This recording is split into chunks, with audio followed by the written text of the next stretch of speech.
Hello, my name is Costa Tsaousis. I am the founder and CEO of Netdata. And today we're going to talk about the challenges that we faced while building this distributed observability platform.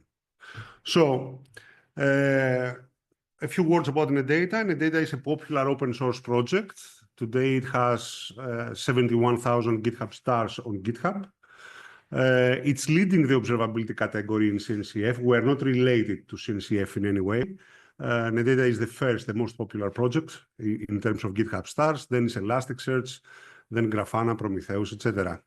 And Netdata has about 1.5 million downloads every day. Why another tool? What made us create Netdata?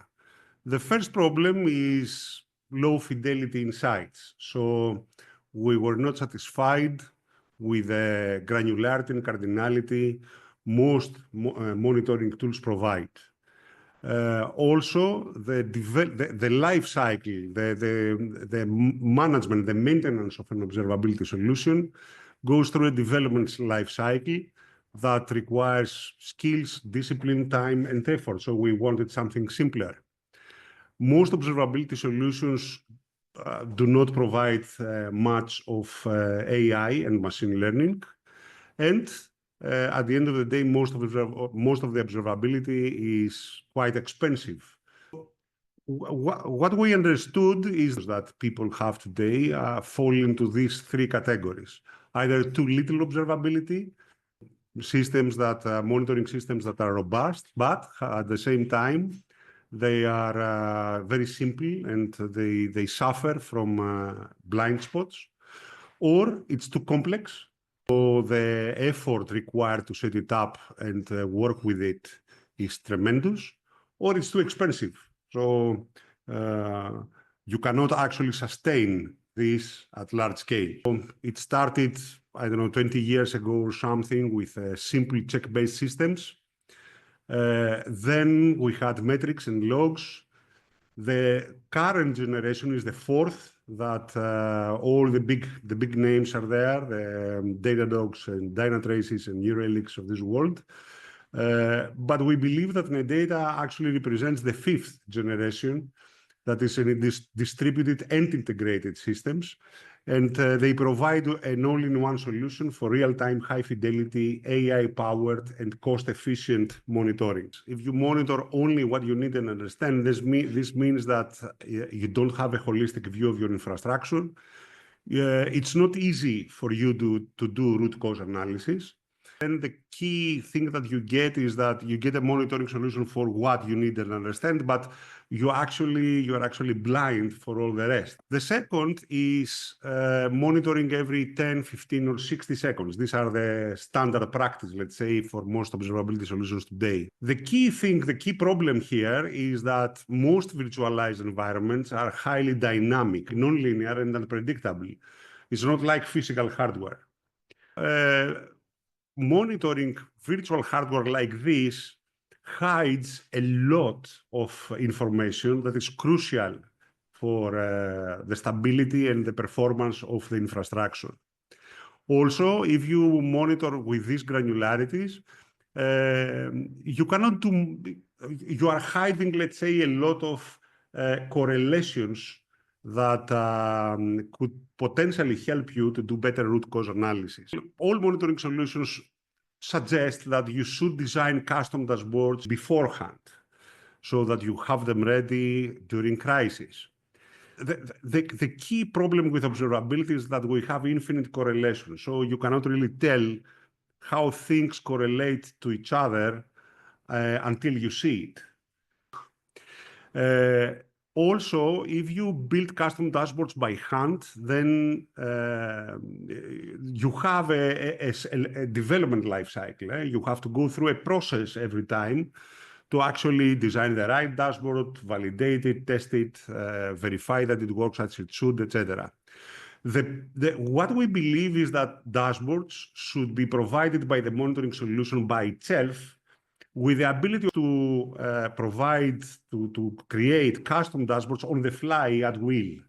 without much of a burden, without learning query languages, without spending time and effort in a development life cycle. So another bad best practice is that machine learning cannot help in observability. What we know, however, is that machine learning can learn the behavior of metrics. It can be trained at the edge, and the data does it. It can reliably detect outliers. It can reveal correlations.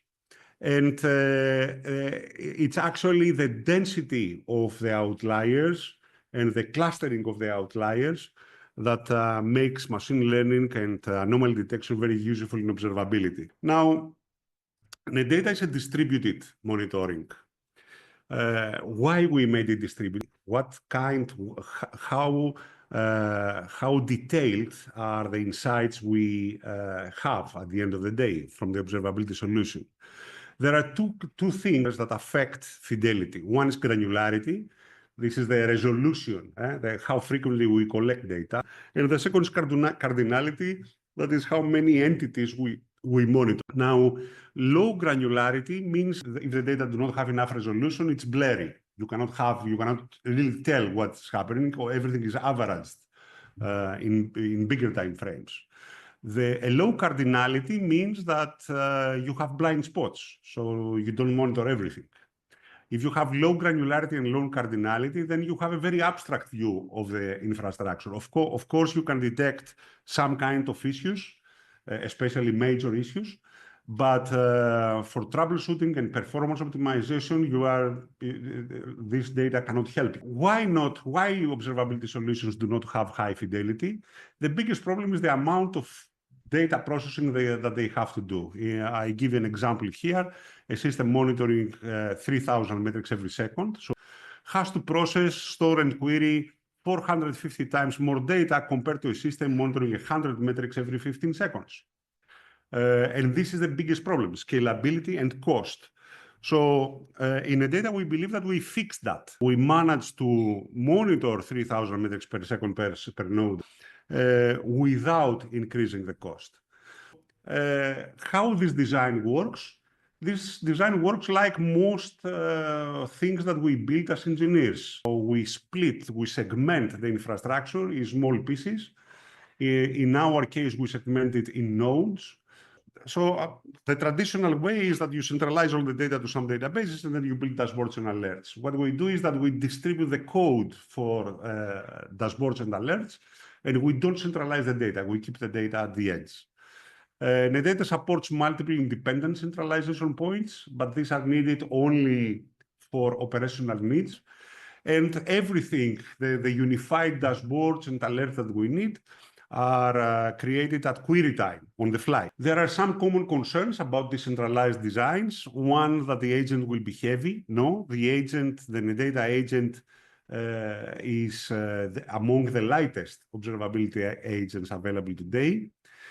Queries will influence production systems? No, because every agent has a very small data set, and querying that data set does not influence operations. Queries will be slower? No, queries will be faster.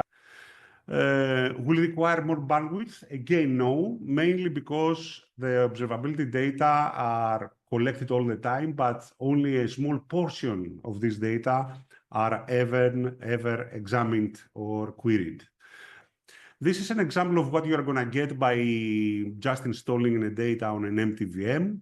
So you're going to have about 2,000 unique time series collected, about 150 dashboard charts out of the box. About 50 alerts will be checking your system. We ship Netdata with about 400 of them, but 50 will be active and checking network interface errors, disk errors. You will be able to explore the logs of the system journal logs and analyze them. You will have a network explorer where you can see all the TCP and UDP connections from all processes and containers. Unsupervised anomaly detection will be trained for all time series. Actually, we train 18 machine learning models for each time series, detecting anomalies in real time. With 3 gigabytes of disk space, you are going to have about 2 years of retention. And all of the above will consume about 1% CPU of a single core, 120 megabytes of RAM, and almost no disk I/O. Now, we stress tested Netdata, a parent Netdata, a centralization point. We compared it with Prometheus. On this setup, we had 2.7 million metrics per second collected by both systems. And this is how Netdata performed. So 1/3 less CPU, half the memory, 10% less bandwidth, almost no disk I/O compared to Prometheus, and actually amazing disk footprint on the same space. Netdata managed to have up to more than a year of disk retention compared to Prometheus that had only 7 days. In December 23, the University of Amsterdam did a comparison.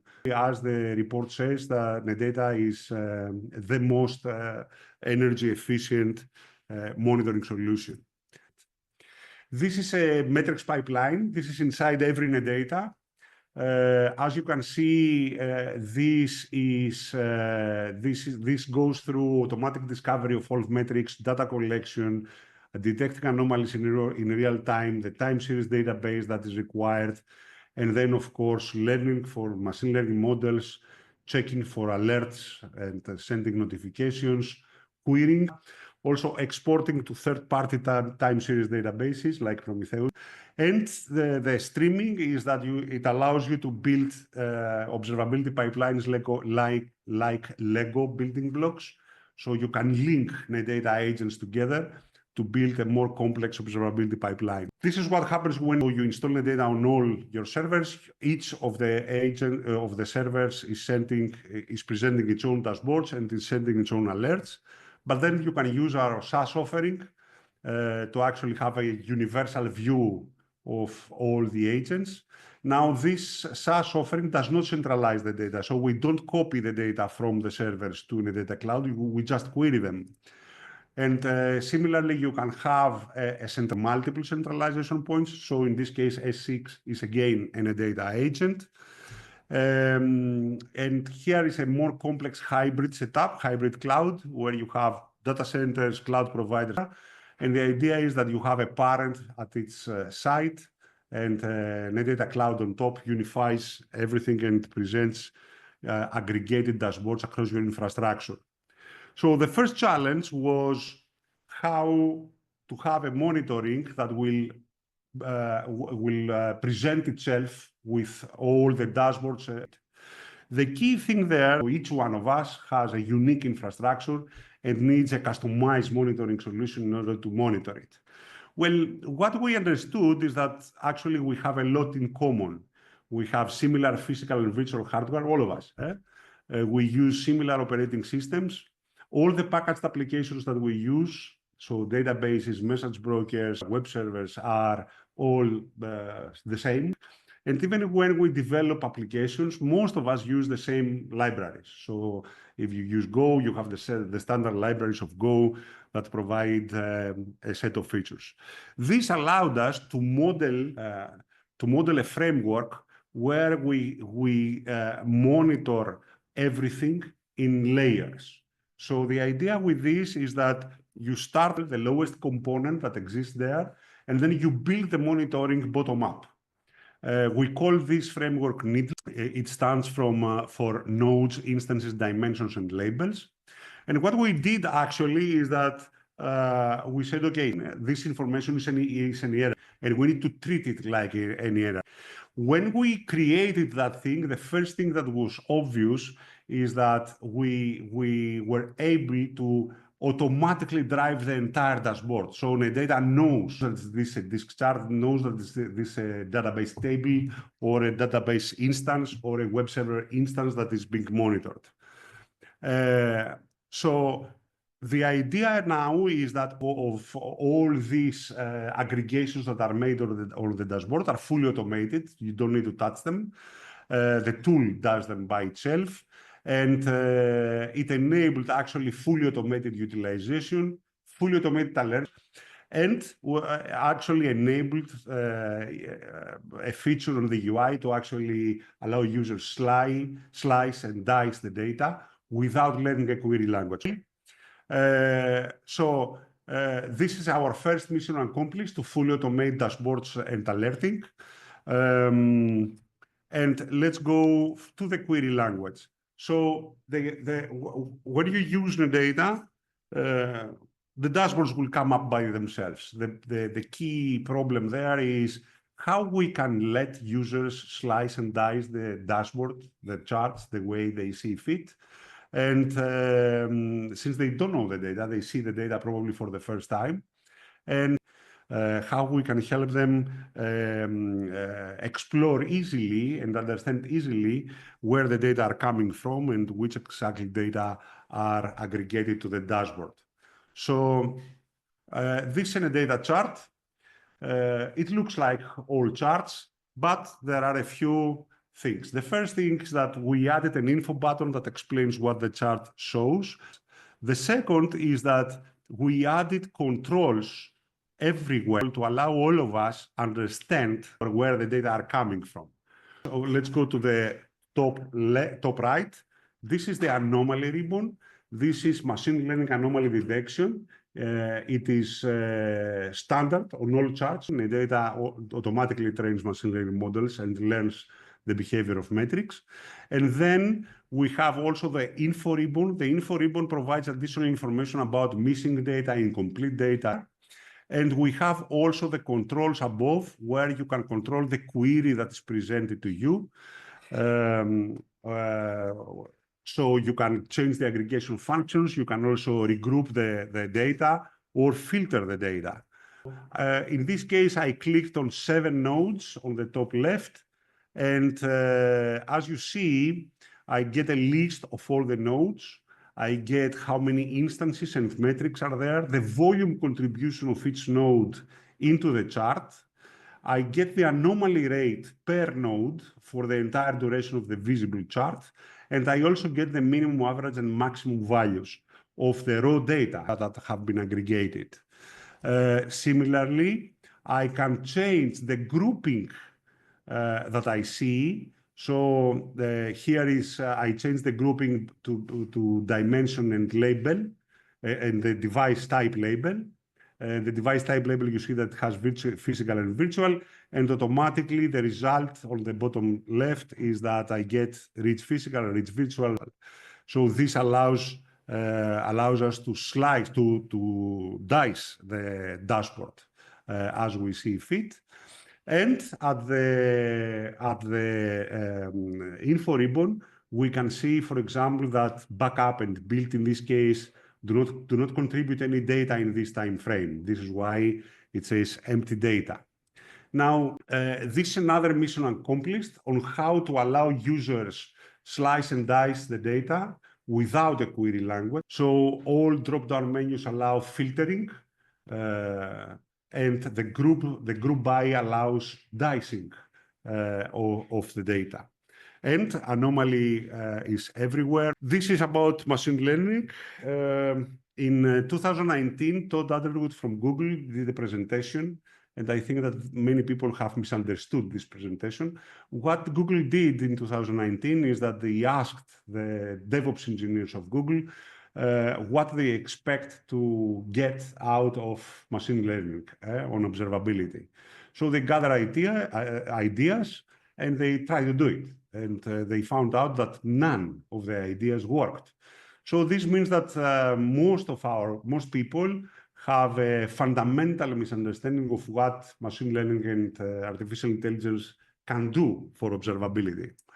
So what we do in data is that we train a machine learning model per metric every 3 hours, using the last 6 hours of data.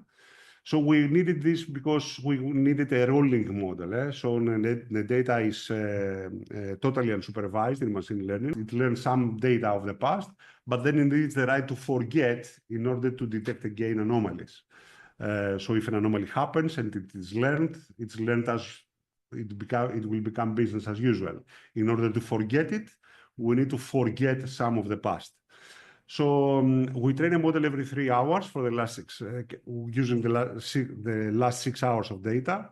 We maintain 18 such models. This means that Netdata maintains for every metric the last 2.5 days. And at the same time, it detects anomalies in real time and calculates a host-level anomaly score. The host-level anomaly score is something interesting that we're going to see about the scoring engine. So we developed a scoring engine in the data. Query engines provide time series data. Scoring engines, they score metrics according to several algorithms to understand the correlations or the similarities or the differences between the metrics, and they provide an ordered list of what is similar, most similar, or most anomalous in the given time frame. So this is how this is used. This is in a data dashboard. This is the main menu. What happens there is that you click the AR button and the data goes through the process, uses the scoring engine. It goes through all the metrics available in the entire infrastructure to actually annotate each of the menus with a score on how anomalous this section is for the wanted time frame, for the defined time frame. Then we have the host level anomaly rate. This is better to see it here. What we realized is that when anomalies happen in production systems, they happen in clusters. So in this chart, we see every line is a single node. So what we see there is that on the left side here, one node got anomalous, and after some time, 3 other nodes got anomalous. On the second case, all the nodes got anomalous at the same time. Of course, one of them was significantly more anomalous than the others. So by highlighting an area in this chart, you can actually ask Netdata to do a scoring on all metrics and present an ordered list of what is anomalous at this time. The most anomalous. So the idea here is that when you usually troubleshoot, you go through the process of speculation. So when this goes like this, when you highlight an area and you get an ordered list of the results, Netdata goes through this process of scoring all the metrics and present to you an ordered list of what is related or correlated with a highlighted area. Now, usually when we troubleshoot, we speculate. We say, what if it is the disk, or it is the network, or it is the database server, or whatever it is. This flips the process. So the use of the anomaly advisor is to actually have your aha moment within the ordered list of the results that are presented to you by Netdata. So your aha moment to be in the top 20 or 30.